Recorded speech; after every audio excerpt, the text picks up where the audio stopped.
সরকারের ভুল নীতির কারণে নানা সংকটে একের পর এক বন্ধ হচ্ছে পোশাক কারখানা, যার প্রভাবে কমছে তৈরি পোশাকের রপ্তানি। উদ্যোক্তাদের অভিযোগ, প্রধান রপ্তানি খাত যখন ধুঁকছে তখন বারবার ধর্ণা দিয়েও দেখা মিলছে না সরকারের দায়িত্বশীলদের।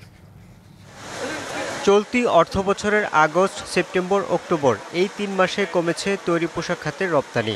এর আগের অর্থবছরের একই সময়ের তুলনায় এবার রপ্তানি কমেছে $27.৫ কোটি বেশি।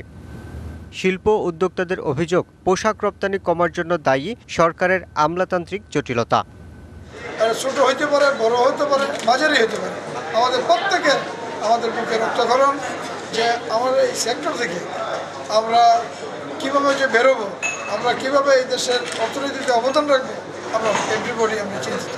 সোমবার এক গোলটেবিল আলোচনায় শিল্প উদ্যোক্তারা অভিযোগ করেন, প্রতিযোগী দেশগুলো সরকারের সুনজর পেলেও বাংলাদেশ চলছে উল্টো পথে।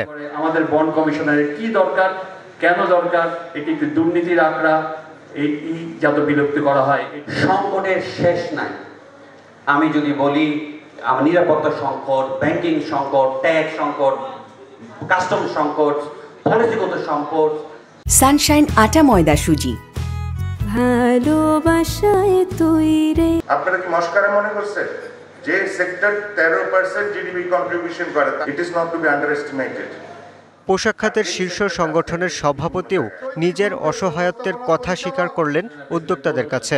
যে বায়াররা আসতে চাচ্ছেন না এবং কনসার্ন জানাচ্ছেন, প্রতি 5 বছর অন্তর অন্তর যে ইলেকশনটা হয় সেই সময় বায়ার একটা পজিশন নেন অর্ডার কম প্লেস করার জন্য, কিন্তু এইবারে সিচুয়েশনটা একটু ভিন্ন। বায়াররা বিট কনসার্ন অ্যান্ড প্যানিক।